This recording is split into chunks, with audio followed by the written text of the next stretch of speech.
మీ 26,000 ఓట్లున్నోడే 20 పార్టీలు పెట్టుకొని తిరుగుతుంటే బీసీలకు ఒక రాజకీయ పార్టీ ఉండొద్దా? మా ఓట్లు మీ సీట్ల జూబ్లీహిల్స్ బరాబర్ బీసీల అడ్డా. బూతుల వారీగా చెప్తాం ముఖ్యమంత్రి గారు, మీరు బూతుల వారీగా ప్రణాళిక.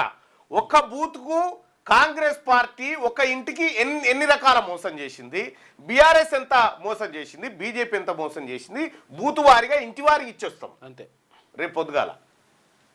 ఇది జూబ్లీహిల్స్లో లెక్క. ఈ నియోజకవర్గంలో ఇంక 26,000 ఉన్నారు కానీ ఇంకో దాంట్లో ఆయనతలేరు. లేరు. ఎంత గమ్మత్ అంటే 70 బూతులలో వెల్మోలు ఓట్లే లేవు. వాడ 329 బూతులు ఉంటే 70 బూతులలో వెల్మాయనకు ఓటే లేదు. 40 బూతులల్లా కమ్మోళ్ళకు లేవు. 18 బూతులల్లా రెడ్లకు 0. ఇది బూతుల కథ. మరి ఇవాళ రేపు ఎవరైనా ఇటాడు చేరిరేమో కానీ పరిస్థితి అయితే ఇది జూబ్లీహిల్స్లో. మరి ఈ లెక్క ప్రకారం ఎవరు గెలవాలి ఇక్కడ? సరే, దాన్ని రాజకీయ వ్యూహం ప్రకటిస్తాం కానీ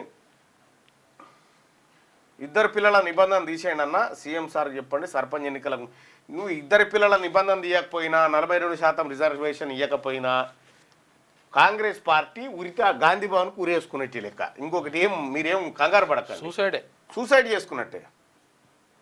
26,000కే 10% ఓసీలకు రిజర్వేషన్లు. అబ్బా, భలే ఆలోచిస్తూ ఉన్నారు మీరు. ఇది కథ వాళ్ళది.